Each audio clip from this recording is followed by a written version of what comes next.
Asia in Japan. She calls this one Eka. Pepe,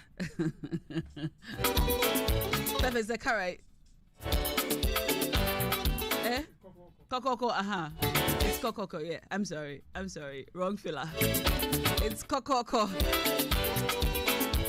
I'm in the studios with my friend Nana Sewa. Today is supposed to be Bring Your Friend to Work Day. Bring Your Girlfriend to Work Day. As we celebrate International Women's Month, I'm supposed to hang out with my girlfriends today. We're supposed to talk about fun stuff. Unfortunately, I woke up to news about the death, of two ladies whose partners had killed them. Sewa, you heard about it? Yeah, I did. Very unfortunate. I think I heard about one last night when I was driving home. And then this morning I heard another one, and I'm like, what is happening? What is happening? How is this still happening in 2021? But, well... we wake up every day to hear about somebody dying because of COVID. Yeah. And that's sad. And now we wake up to hearing that the person who you supposedly are supposed to love for the rest of your life and is supposed to love and cherish you, to love and to hold... And what are the other things? To love and to hold and what to care and to... Yeah. I don't remember. In sickness, now you're supposed to remember. In sickness and in health and to love. But what matters really to me is to love and to hold. In the whole vow. I know. That's the one line that matters to me. To love and to hold. And because the person is supposed to give you that sense of security. Mm-hmm. And that same person tends to be the one causing you the most pain. It's quite, to the point of death. It's very sad and very unfortunate. To the point of death. And in both stories, we learned that it's not the first time it's happened. And it's happened many times. And people have tried to get them to leave the relationship, but then in both cases they stayed. And it's not the first time we've had a thing like this. So it got me wondering, why do women stay perfect? Why do women stay in abusive relationships? The one that beats my mind is the boyfriend one. Yeah. Boyfriend who makes them want to be with a man who would abuse them. Yeah. Now they are sick. That's true. They are sick. It's not a normal thing. It's not supposed to be like that. Yeah. There are women who want that. They actually will provoke you to anger so that you will hit them. Yeah. But those women need help. Yeah. So I know you're probably saying some women like that. That's when the love actually becomes more deep. I've heard people say that. A friend of mine said, he loves me. A friend of mine said that, this is a long time ago, about 10 years ago, she told me that when her boyfriend doesn't beat her, he's cheating. How does that even make sense? Yeah. When her boyfriend doesn't beat her, he's definitely cheating. So she would provoke him. Wow.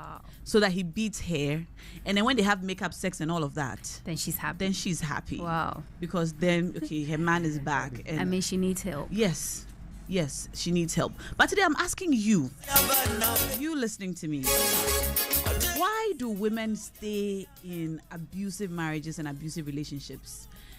When, especially even in situations where your family, your friends, the people in your life can see the abuse and are asking you to leave.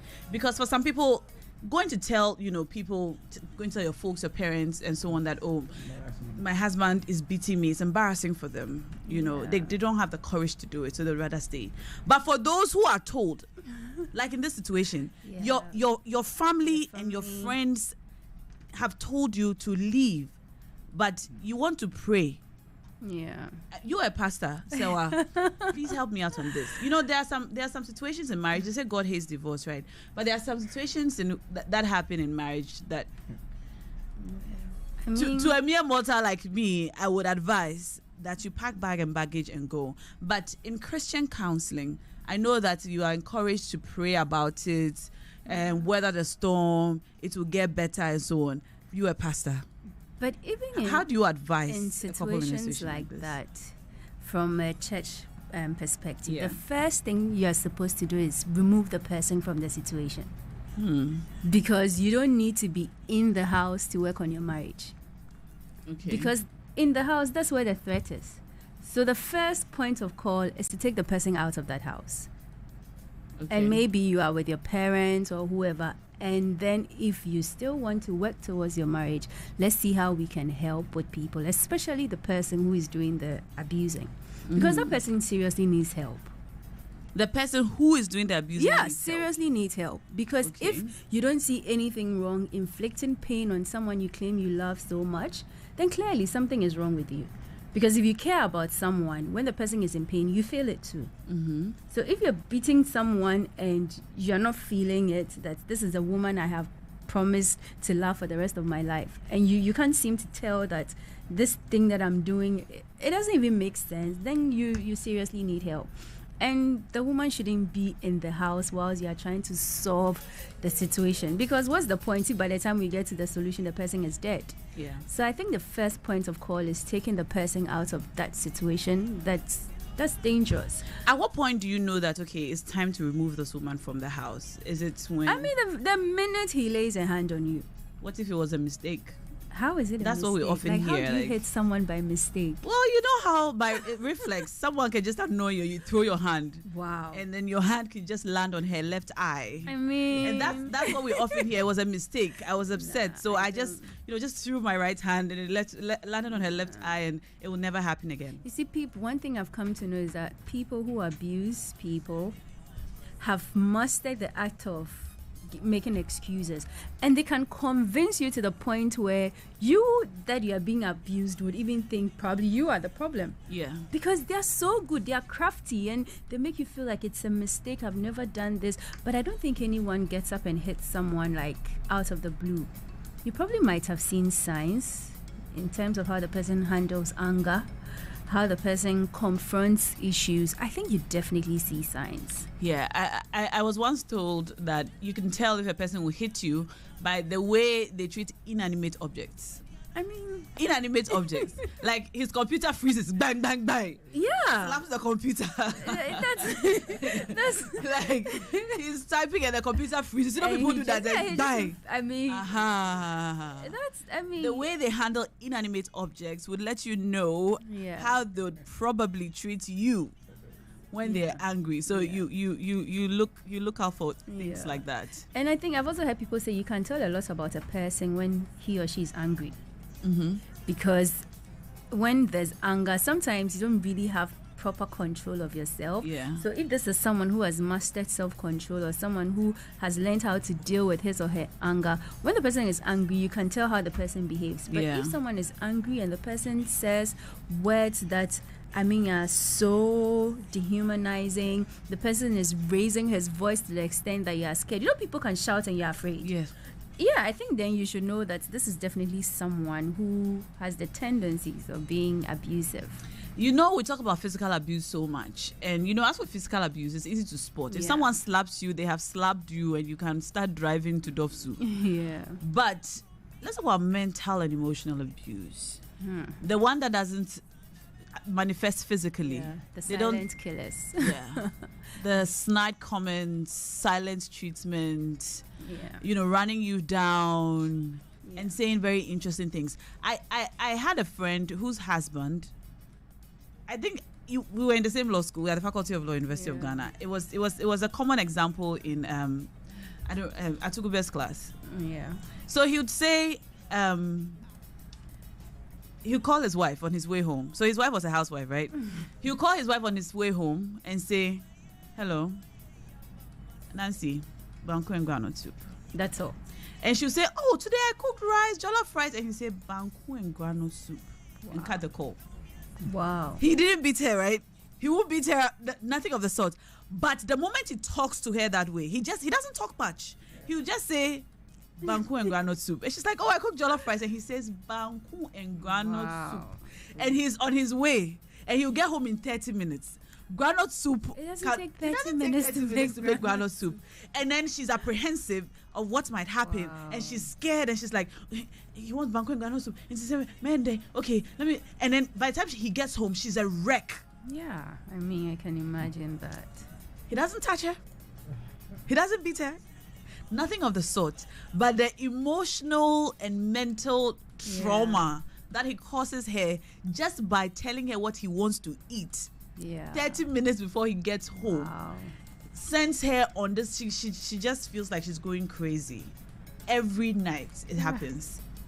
And he doesn't eat food that's refrigerated. So it's not like she can stock up on all of the various soups there are. I hope he can cook. No, he can't. Because if you want your food hot, I mean, especially if there are kids involved, you don't expect her to do nothing, and even it's out of respect, just tell her ahead of time. Maybe when you're leaving for work. But these things are it's amazing because lecture. I'd never really thought about things like that as That's abuse. True. And so a lot of people in abusive relationships don't even know that they are in an abusive relationship. Yes. I think because we focus so much on physical abuse. Yeah. When you talk about domestic violence, immediately you think of someone hitting someone. Yeah, he hit her. But then abuse goes beyond the physical. I tell you what, I know someone who was so depressed because her husband calls her Obolo. And he doesn't say it. He doesn't say it doesn't sound like he's being mean when he says it. Yeah. She had just given birth, okay? And so obviously she had gained some weight. And every time he sees her, hey Obolo, hey Obolo, diasa, oh diasa. Wow. And he called her diasa for so long that the neighbors started calling her diasa. No, that's bad. And he does it when there are people around. No. Like people come to the house and he say, hey, diasa, oh diasa, this year, dear, we are going for diasa. And he kept doing that. I don't mean to laugh, but if you don't know diasa, let me tell you what diasa is. Diasa, we shouldn't be laughing. We shouldn't be laughing, I know it. So diasa, perfect, you know diasa. Yeah. What's diasa? Oh God, they forgot my house. Diasa is a dancing competition for plus size market women. Yeah. And I don't mean normal plus size, not regular plus size. The winner of the last edition couldn't fit in her car. Her winning prize. Wasn't she the same person that I think wasn't let on a plane or because something? She couldn't fit in the cabin. What do you call the cabin? The seat. The seat in the airplane. Oh, boy. So she couldn't travel.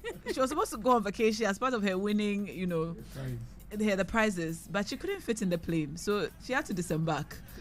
So that should just give you an idea of what diasa is. So this man calls his wife. It's not funny. It's not funny, seriously. It's not so supposed sometimes to be you don't even realize that you are in an abusive relationship. Yeah. You think he's just joking because he laughs and say, hey Obolo, no abono. Hey diasa, no abono. And she always felt very insecure about herself. She always felt very depressed. She couldn't dress up. Yeah. And to deal with it, she was eating some more. She was eating to deal with the depression. Yeah, and so she got eating. She got even much bigger, and he still makes these jokes. He's still doing it.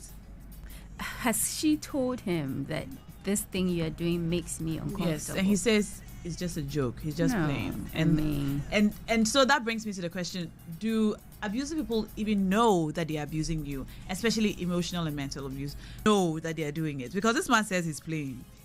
It's a joke. I think some people know.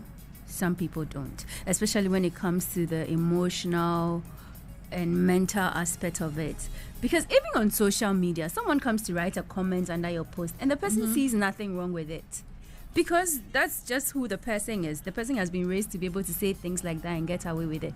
So they don't even know that this thing you are doing is causing someone emotional trauma or something. But I think if you start doing it and the person tells you, that this thing you are doing makes me feel a certain way, and so don't do it. And you can also see what you are doing is causing the person. Then from that moment on, it's intentional because at first it wasn't intentional. You didn't know. Now you know, and you see the effect of your words and your actions. You are still doing it. And you're still doing it. You're very much aware of what you're doing. We're going to share with you some signs of emotional abuse. So if you are in a relationship, we know physical abuse, we can see it. But if you're in a relationship, and most people who abuse you physically will probably start with emotional abuse. Yeah. Where are you? So we'll share some signs of emotional abuse with you so that you can recognize it if it happens. We are still in the month of March, the month of celebrating and empowering women, and we have woken up to very sad news about 2 ladies who have died because their partners have allegedly murdered them.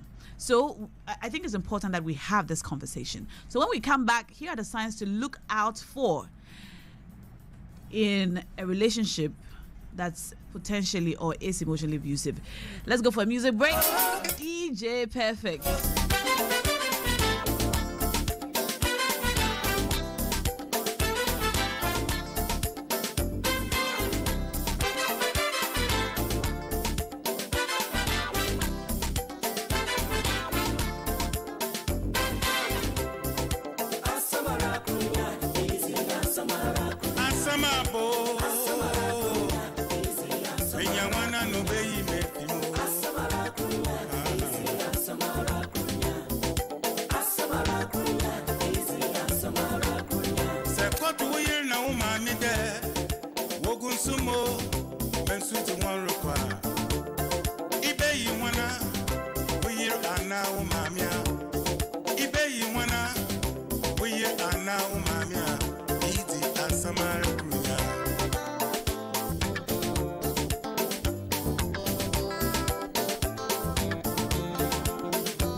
Right in the city of Accra, 30 minutes drive from the Kotoka International Airport, the Knightsbridge is Africa's first affordable luxury housing. The 1, 2 and 3 bedroom luxury apartments feature a gorgeous living area with natural illumination, a well-fitted kitchen and a master bedroom with stunning ensuite and the perfect bathroom for you. With breathtaking views, the Knightsbridge contemporary lifestyle is the norm. It's the perfect community. 1, 2 and 3 bedroom apartments available starting from $27,500. Contact us now 0204 9508 10 or 0208 7084 35. You can visit us on our website at www.rehobothpropertiesgh.com or email us sales@rehobothpropertiesgh.com.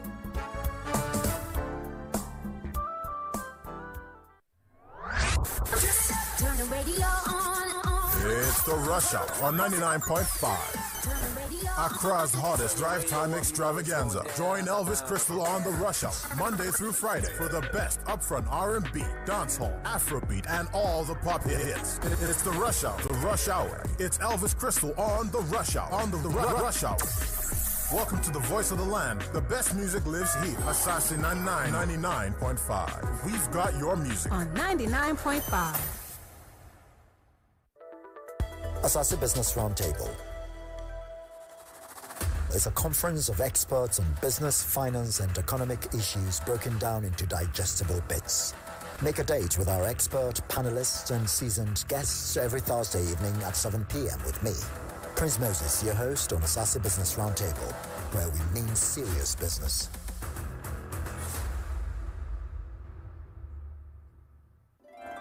Right in the city of Accra, 30 minutes drive from the Kotoka International Airport, the Knightsbridge is Africa's first affordable luxury housing. The 1, 2 and 3 bedroom luxury apartments feature a gorgeous living area with natural illumination, a well-fitted kitchen and a master bedroom with stunning ensuite and the perfect bathroom for you. With breathtaking views, the Knightsbridge contemporary lifestyle is the norm. It's the perfect community. 1, 2 and 3 bedroom apartments available starting from $27,500. Contact us now 0204 9508 10 or 0208 7084 35. You can visit us on our website at www.rehobothpropertiesgh.com or email us sales@rehobothpropertiesgh.com.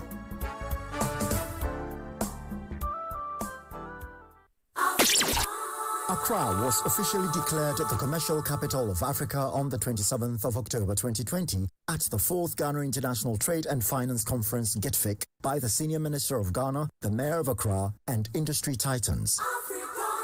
The Continental Free Trade Area AFCFTA is headquartered in Accra. The National Investment Bank, the B5 Plus Group, and the Bank of Ghana support this initiative.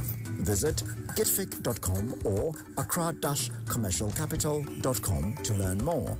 Accra, commercial capital of Africa. This public notice is brought to you by Asaase Radio.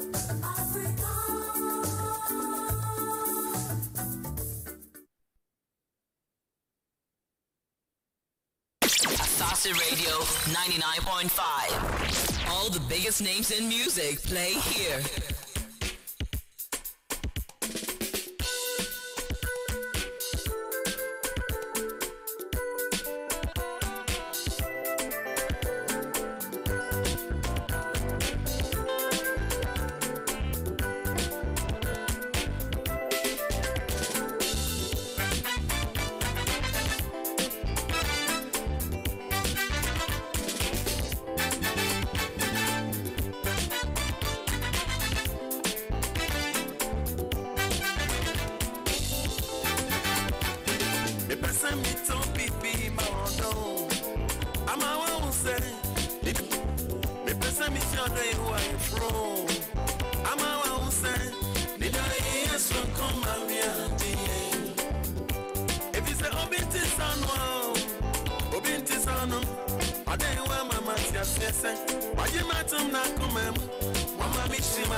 By George Dalcombe. He calls this one Odokala. We're talking about emotional and physical abuse in marriage because we heard about the death of two amazing young ladies whose partners have allegedly murdered them. As we celebrate Women and International Women's Month, and we are asking all women to be empowered and speak up and all of that, it's very heartbreaking to hear this in a time like this. I'm hanging out with my lady pastor, Sewa. Hi. and we've spoken a lot about emotional abuse. So I have a couple of questions here. You know what? Let me activate the phone line so you may call in if you'd like to contribute to our discussion, call me on 020-000-9951. 020-000-9951. Otherwise, you can send in your WhatsApp messages to our WhatsApp number 020-000-0995. Call on 020-000-9951. What are the signs? Sometimes you ask, so how didn't she know all this time that this person was like this for it to have gotten to this point, and why didn't she leave? And that's the biggest question I'm asking you today. Why do women continue to stay in abusive relationships? Why don't they leave? Why do you have to stay till you die? So you were saying that physical abuse always begins with emotional abuse. Yeah. Okay. Because I think we all know that, I mean, as human nature, when someone hits you, you would want to defend yourself. Mm-hmm. So for someone to get to the point of abusing you, then it means the person knows that you won't hit back. But how would the person know you won't hit back? It's because the person has broken you to a point where you don't even feel like you have that strength to fight back. And usually that's what emotional abuse does to you. And sometimes you think that people who are emotionally abusive don't know what they are doing, right? And sometimes I believe that they don't know what they are doing in the beginning. But over time, they realize what their attitude, makes you feel, how their attitude makes you feel, and they continue to do it. Yeah. So here are just some signs of people who are emotionally abusive. So, sign number one, I mean, these are things you might recognize in your relationship. I'm not saying that if you recognize them, it means you're in an emotional abusive relationship, but if they are consistent, they keep happening, and they happen alongside some other things that we might talk about, then you know that, okay, it's time to say goodbye. All right, so people who are emotionally abusive might keep you from socializing. Yep. Like you have plans to go out, then they distract you, or they start begging you not to go, or they don't want you to go out. They just want to keep you to themselves. Yeah. They will gradually cut you off all of your friends and your support system so that you don't have anyone to go to talk to when the abuse begins. So you have this friend, hey, this is your friend, I don't like this your friend. Why are you always hanging out with this friend? Tomorrow, hey, why are you talking to this guy? Are you cheating on me with this guy? Then you cut off this guy. This your friend doesn't respect. You cut off this friend. Why are you always visiting your mother? What about me? You're not making time for me. And then before you know it, you have isolated yourself from You don't need friends. I'm the only one you need. Exactly. Exactly. They might come between you and your family, and then before you know it, you're alone. And when the abuse begins, you have nowhere to turn to. Number two, they withhold affection. Now, this is something that's very common, withholding affection. They won't touch you, they won't hold you, they won't pat you on the shoulder. If you're in an intimate relationship, they withhold any sexual relations to punish you for something or something. Like they just make you feel unwanted physically. So they don't touch you, nothing. Like, and you begin to wonder what's wrong with me? Is it that I don't look good? Is it that I don't, and before you know it, it's affecting you mentally. Because, if you want to break a person, it's you begin from mentally breaking them and making them feel, reducing them to nothing. So another sign. Also, they might demand respect from you. Like, they try to demand it, like you don't respect. Like, like they expect you to Don't question my authority. Exactly. They try to make you relate to them like they are in charge of you, or they have absolute control or power over you. So if you notice that, that's a red flag. Also, they might constantly try to turn tables. So they do something wrong, and you try to complain. And then they try to explain to you that the wrong thing they did is because of something that you did.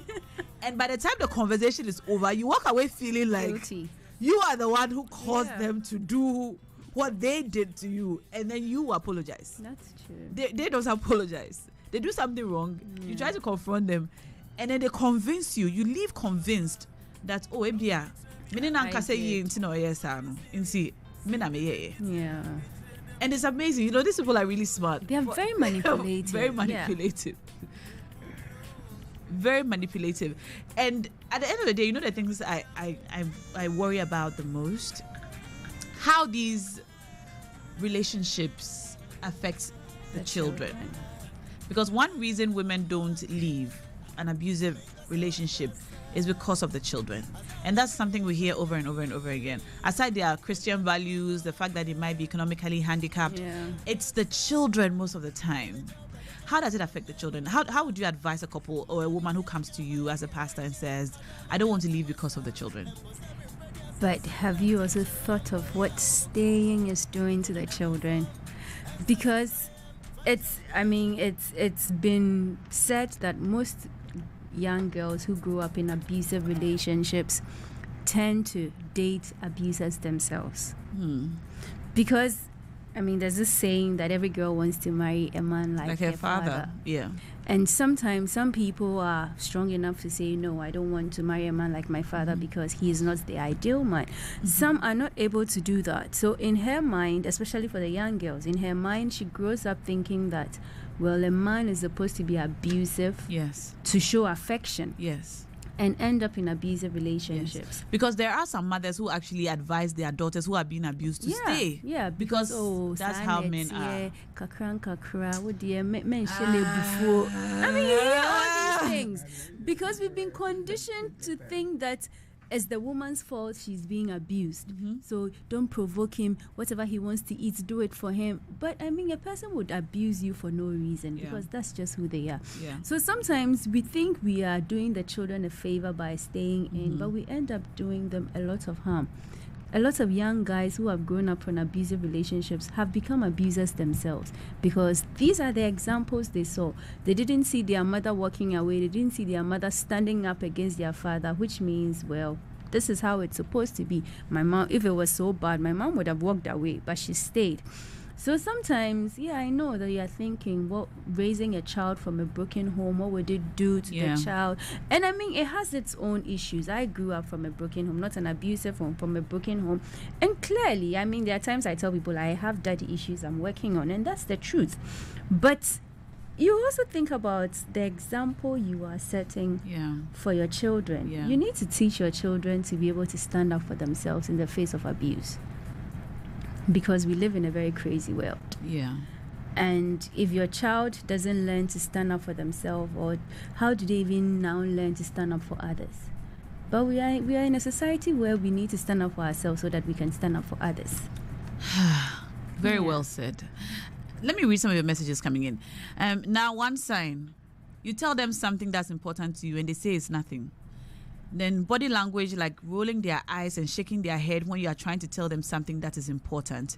And they make you feel like the things that are important to you are not important at all. And making jokes about the things that are important to you too is a sign of someone who is breaking you down mentally. And that's from Nana. Hello, Na. Another sign of a person who is mentally abusing you is they push your buttons. When they know that something annoys you, they intentionally do it or say it in public so that you would overreact and you would look bad in the eyes of people in public. And eventually, when something happens, the people will say you are the bad person because they saw you once get angry in public. That's true. That's now, really true. A woman will stay because she doesn't have money. No matter how much money a woman makes, if she leaves her husband, she will be broke because she would have to bear more of the cost of raising the children, unlike when she was with her husband. And it doesn't matter if he's contributing. When you are together, it's always cheaper. When you leave, it becomes more expensive. Okay. Hello, Na. I can't believe I'm laughing at some of the things you are saying. My mother raised me right, and no man will ever abuse me. I'm a single mother. I have a daughter, and I'm raising her to learn to be independent. All right. Last message. Which one should I read? Okay.